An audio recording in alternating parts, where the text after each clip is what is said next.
Hey everyone, welcome back to the YOUnify podcast.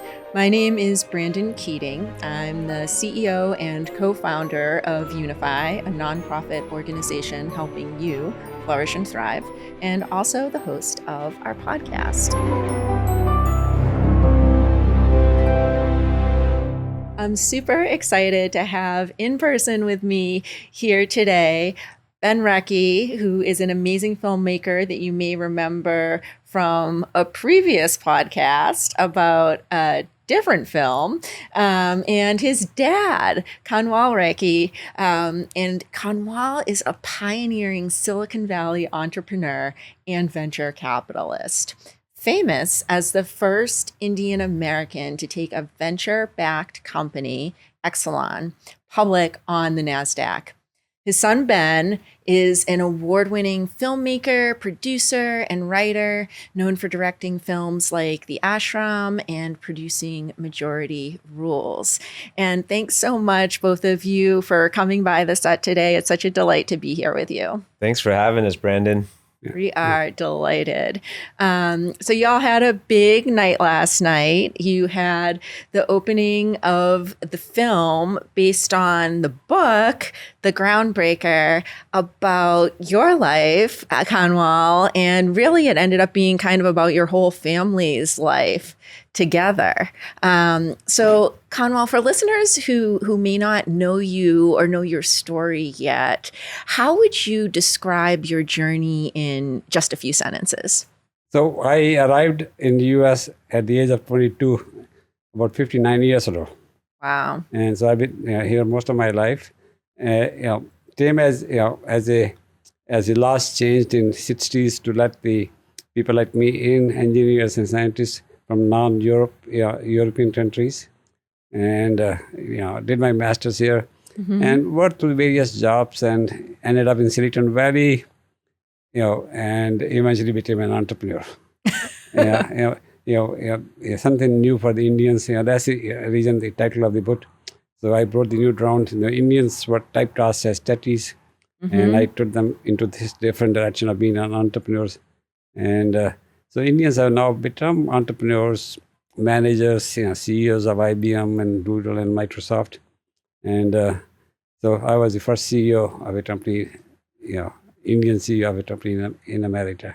Incredible. I'm so excited to dig into that journey more deeply. But before we do, Ben, what made you decide to turn your dad's story into a film and like this larger creative project? Like so many of us, when you're growing up, you see your parents as exactly that, just the family unit.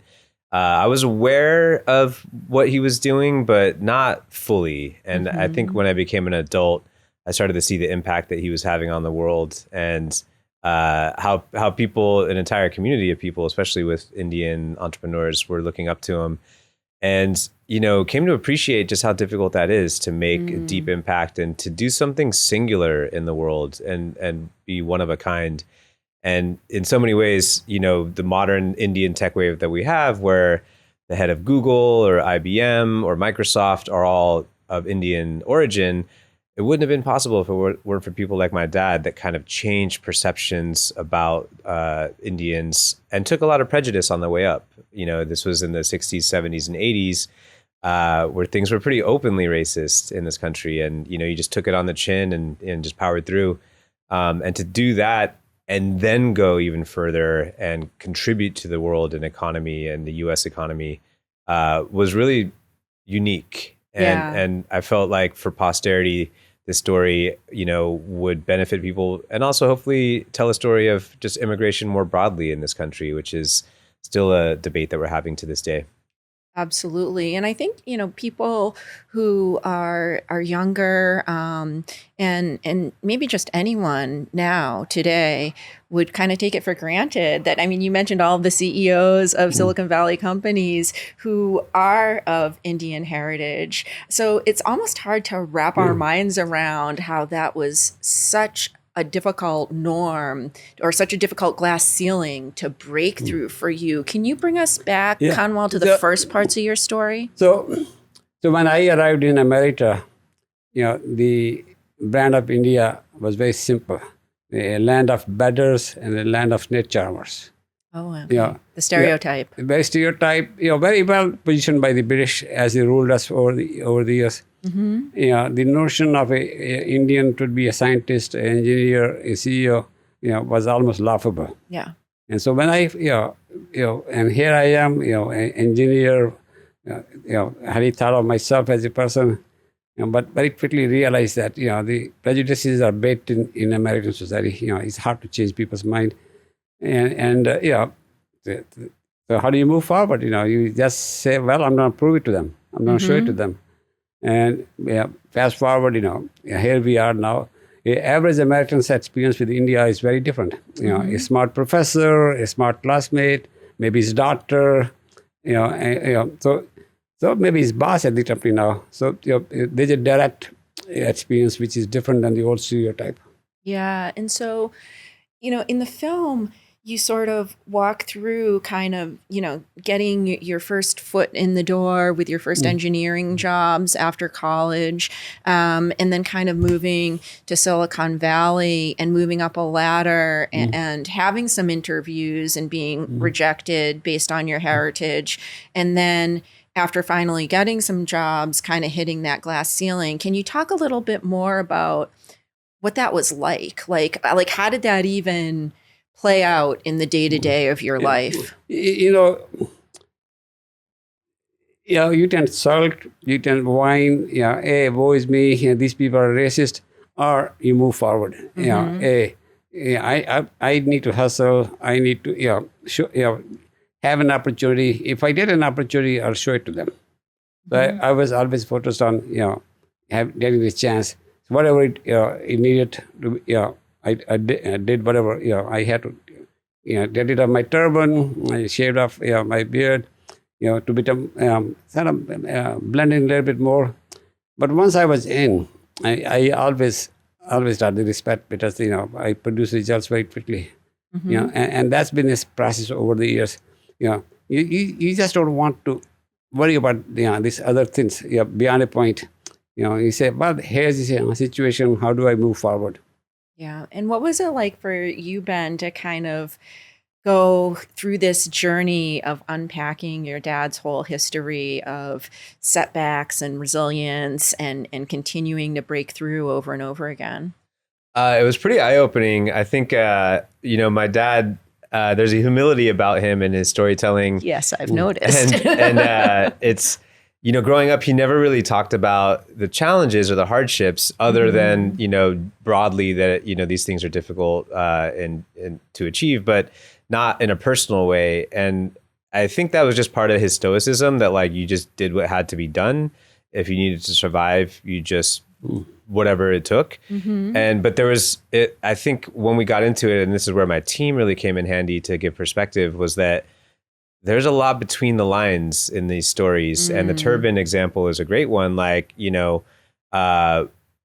for Sikhs, the turban is a huge source of pride. And, you signal to the world, this is who I am, and I'm here to like help and serve. And, he pretty quickly had to cut his turban within 2 years of being here, and, never really like complained about it or talked about it. And I have to give my team credit for kind of pushing and saying like, no, this was actually a big deal. And they found the footage and put together a sequence. And at first I was like, I think we're making too big of a deal with this. But then as I looked at it, I was like, oh, this actually was a very big step to lose part of your identity in order to just survive, just to get a job. And that's something that I think a lot of people can relate to, being the underdog. Absolutely. And speaking of your team, you mentioned last night at the film screening at the Indian Film Festival of Los Angeles, where you were the opener. Congratulations on that. Well deserved. And you mentioned that your team also really pushed you to expand the story beyond just your dad's story to incorporate your story and the whole family. Yeah. And having seen it and some of the tender moments, that feels like a really brave thing to do. Like, what was that journey like for you to go from, I'm going to be behind the camera to I'm also going to be in front of the camera? It was very uncomfortable. As a director, part of it is that you stay behind the camera and you have a little bit more control and safety from the process. And even though I had done a lot of like, acting in short films when I was growing up, like it was a different thing to be yourself and talk about very personal things going on with family. Yeah. And airing out some family laundry very publicly, and also just a father-son relationship. Like it was a lot to kind of delve into. But they were absolutely right. Like this isn't just about success and like what it means to win. It's about your relationship to your family, and films are all about relationships. And they kept telling me that your relationship is at the center of the story. And I didn't believe them until it was almost the last few months of filming that we really shot maybe like 20-30% of the film of the two of us and me asking his story. And that all of a sudden made it come together, because then it was my experience of seeing him. And even the title, Breaking the Code, it was a double meaning of like, as an engineer, when you break the code, but also me trying to decode and decipher his experience and what led to the, my formation as a person by proxy. Yeah, that's fascinating. And your mom also, her story is woven through the film in a very powerful and vulnerable way. And you have quite an origin story about how you met Ben's mom. Could you share a little bit about how you two came together as a couple? Well, so we were pen pals for several years. New York World Fair had Potter Pen Pavilion. They were helping you find the pen pals all over the world. So we were eventually matched. So we were writing to each other, with no expectation of ever seeing each other. I'm in India, she's here. So but letters were started out as short letters, and then later. We are writing 5-10 page letters to each other. 5-10 page letters. Yeah. And like handwritten. Handwritten right? letters, and sent through to the airmail, and 3 months turnaround, maybe 4 months turnaround. So you write a letter, 4 months later, you have response and all that, right? Yeah. And not like sending off an email, right, or a text message. Letter had travel initially by sea, but eventually by air, and. So I come to US in '67, and we are still writing to each other.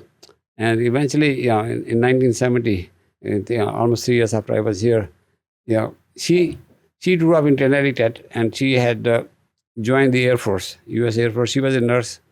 And she said, she's coming home for vacation. I'm in New Jersey. She's in Connecticut. Maybe she'll come and see me. And meanwhile, I had moved to Fort Lauderdale, Florida, and she came to see me in Fort Lauderdale. And it was like we knew each other.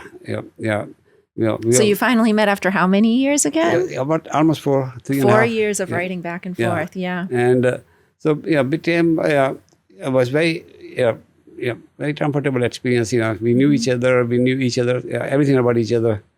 So and it was also love at first sight type of thing. And soon after that, I proposed, and how long exactly after that? About 10 days, 10 days, 12 days, and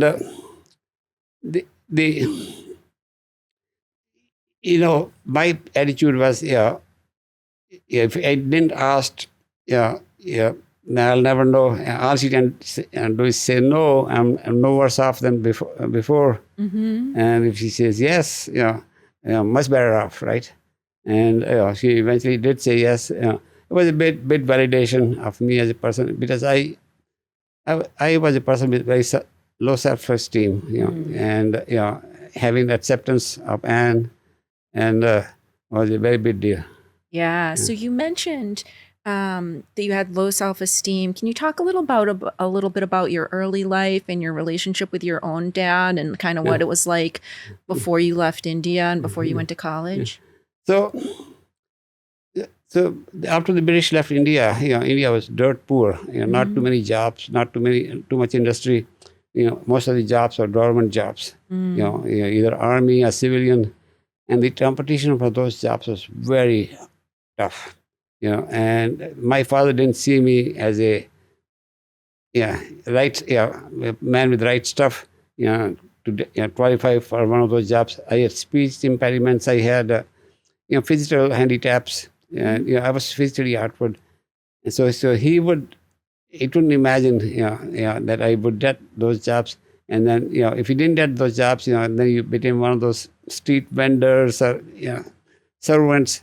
So he would imagine that kind of life for me. But I was very sharp in areas like mathematics and science. So I was studying very hard, and I got into this very prestigious engineering school. To his surprise, and that changed everything for me and for him. So the relationship was tense for a long time. Because he didn't think of me much. And as a result, But on the other hand, I tell people, I felt very liberated, because he didn't expect much from me, so I didn't have to prove anything to him. Yeah. And so freed me up to pursue my own dreams, my own way at my own pace, and that turned out to be an excellent thing to do. Yeah. And so, that moment when Anne said yes, that was a pretty big moment for you. Oh, yeah. But it changed everything for me. It changed, all of a sudden, I felt I'm worthy of somebody, a love of somebody like that. And, it was a very big deal. Yeah, it was a very big deal for me. And so it was not just the acceptance superficial, it was very deep acceptance. She told me that, she thought I will go places. And she had more faith in me than myself at one time, so with that push and that support, I could move mountains. Amazing, and you certainly did. And Ben, this thread of your mom's story through the film, you touch on, her childhood was challenging, as was yours, and you kind of bring out, I think it would be easy to look at your sort of Cinderella story as just like a fairy tale story, right? Where you came to America and you broke through all these glass ceilings and you got into the shiny role and you have a beautiful family. But underneath the surface, there were some struggles, and with your mom's depression and mental health. How did you make the decision to include that? Yeah, my mom had a pretty rough childhood. She, her stepfather was very abusive, and she had a half brother and half sister that she had to look after from a very young age because both parents were alcoholics. And that early childhood trauma never really leaves a person, and so it haunted her for most of her life. And even though she went to therapy and psychiatry, and was hospitalized a few times for nervous breakdown and suicide attempts.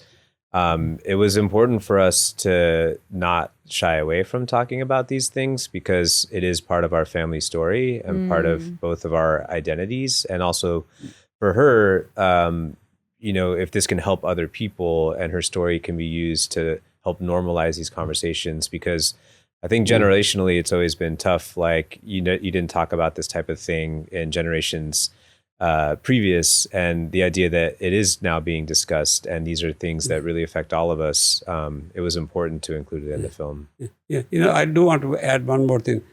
Divorce was a norm in her family. Her grandmother was divorced, 20 years after 20 years of marriage. Her mother was divorced 20 years of marriage.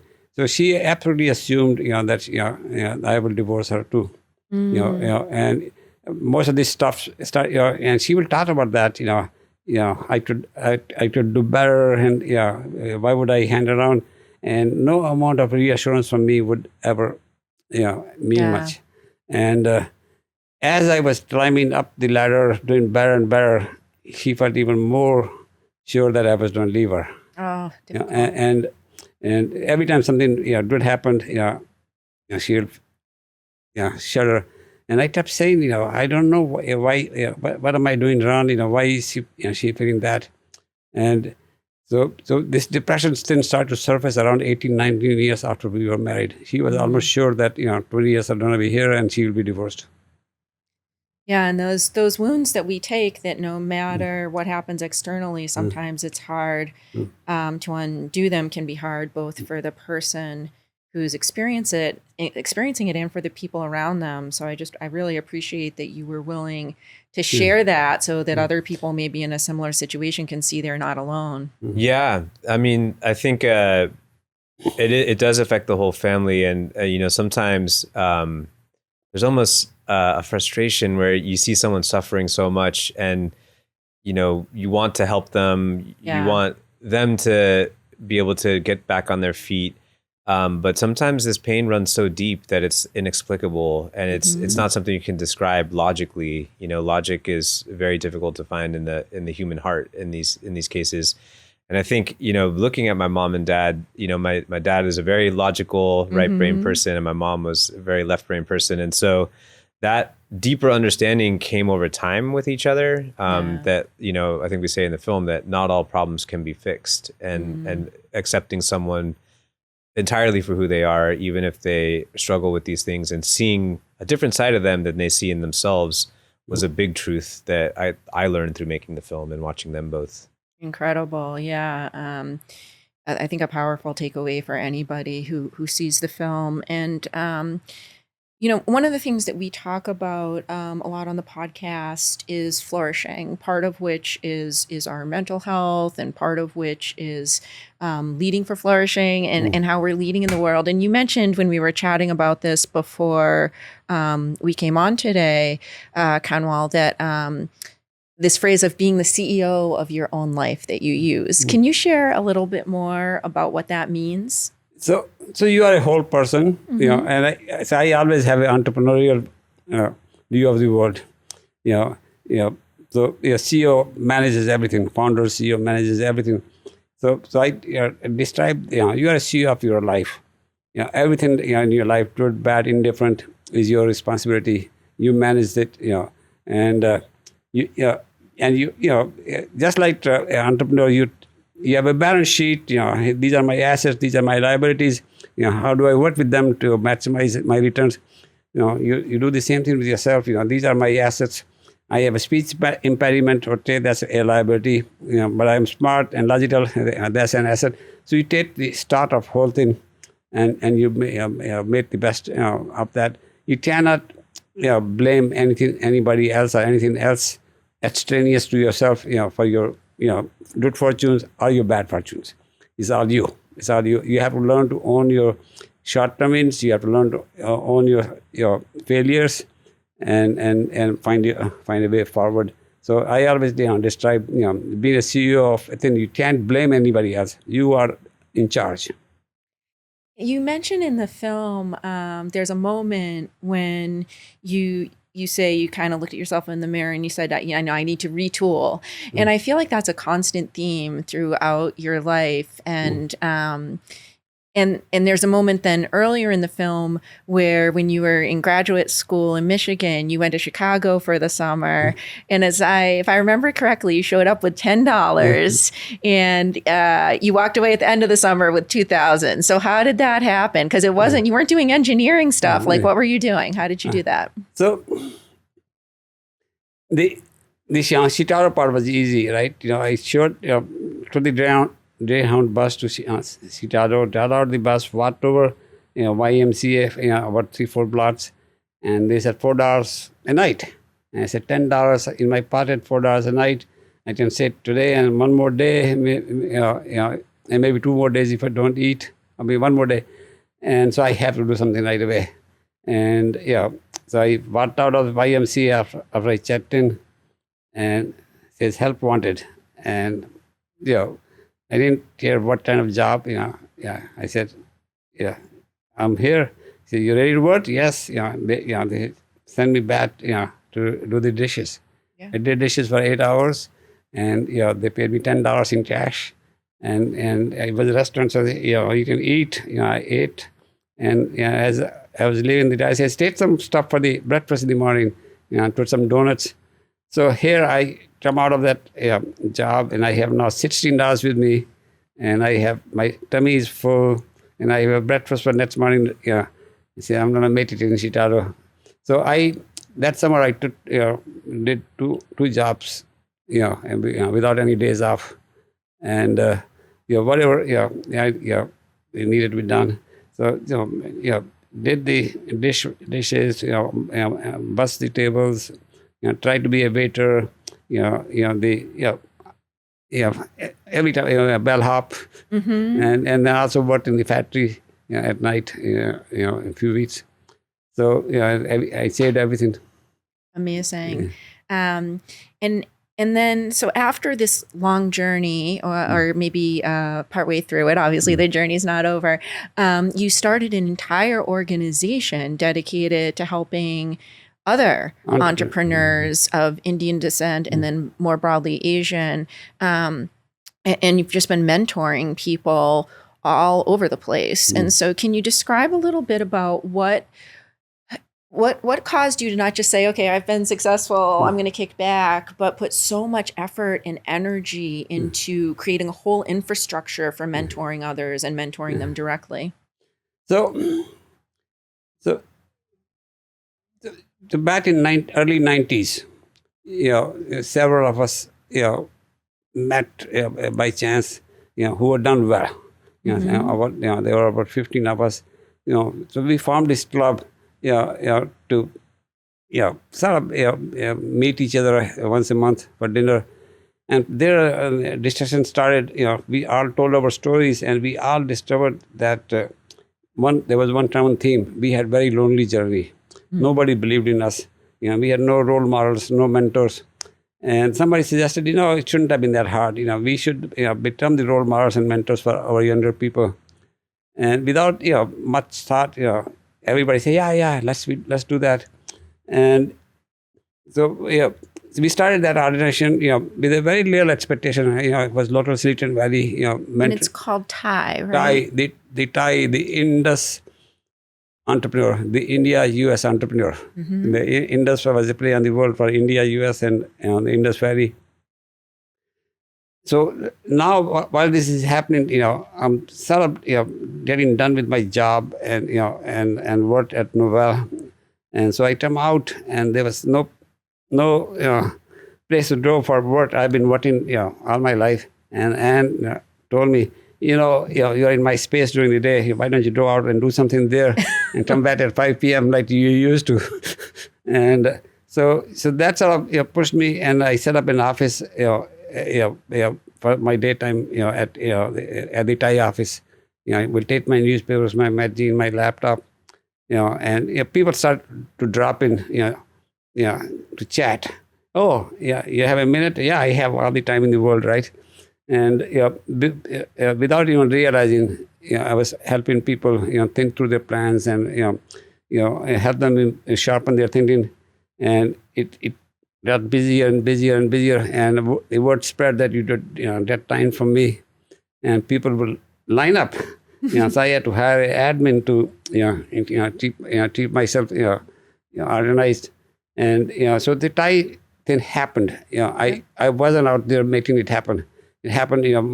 People were benefiting, and I was beginning to get satisfaction of helping people. It was very satisfying. Now there are chapters all over the world. So right? So chapters started. So the Thai phenomena happened in Silicon Valley, and then people from Boston said, "Hey, we ought to do something like that here in Boston and LA." So these chapters were sprouting up, watching us. We will give them our logo. 30 years on. Yeah. 30 years on. And tens of thousands of entrepreneurs that have created hundreds of thousands of jobs that have made hundreds of millions of dollars for the economy. Oh, I think it's in the billions. Yeah. It's a crazy phenomenon.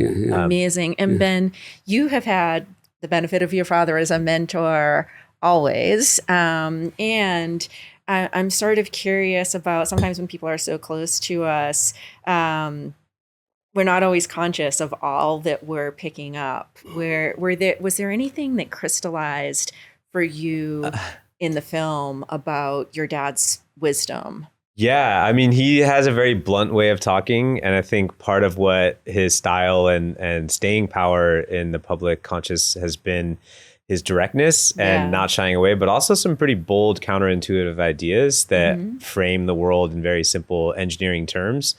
I think the biggest one for me is being a filmmaker. I didn't realize the parallels to being an entrepreneur.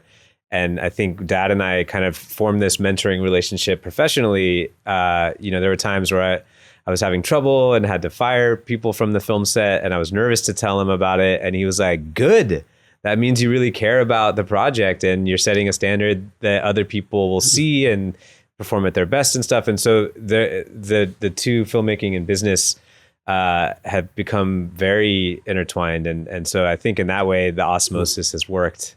Amazing. So our time has absolutely flown by. I do have one more question for both of you.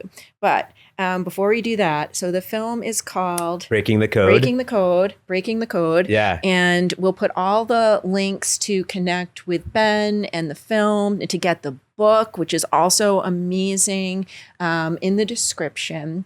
And you also have a screening coming up in New York. Yes, we're playing at the New York Indian Film Festival on May 30th at 3 p.m. The tickets are on sale right now. And then the film's going to be coming out later this year through one of the major platforms and YouTube. So we'll link to that too when we have it. Amazing. So we'll keep everybody posted on our socials and updating the description to this podcast. So encourage y'all to check out the links in there and connect with the inspiration and the amazing wisdom. I really wish I had a box of tissues when I saw the film last night, but in a very hopeful and inspiring way. So here is my last question for each of you. If somebody's watching and they're thinking about your story and, this idea of being the CEO of your life, I'm curious about, is there just one thing that somebody who's watching or listening, something simple that they could do as a first step?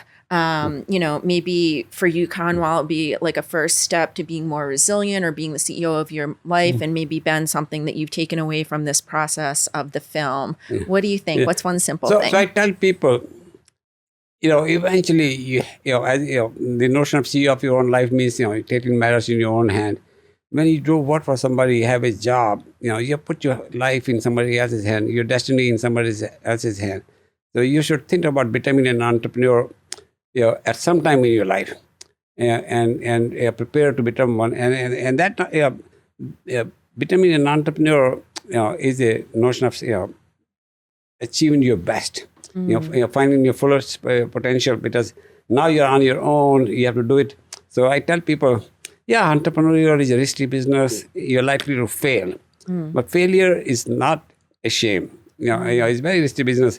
It will be a shame that you didn't even try to become an entrepreneur. You take the matters in your own hand, become a CEO of your life, CEO of everything about yourself. Love that. And Ben, how about you? I think, as someone who watched my mom and also suffered with my own depression, sometimes it can feel like even just being at a baseline normal is difficult for a lot of people. I think the biggest thing I've learned for myself is trying not to live in fear. And a simple exercise that I've done and still do is to write down a list of all your fears. It really helps you rationalize and say, these aren't things I should be afraid of, and come to terms with them. And that's a very liberating thing, is to overcome fear. Amazing. Well, thank you so much. I wish we could talk all day. I have so many more questions. Again, the film, Breaking the Code. Yes. Breaking the Code. Check out the links, connect with the film, connect with the book, connect with these guys, and become the CEO of your own life. See y'all next time. Thank you. Thanks, Brandon. Thank you so much. We have to give you a copy.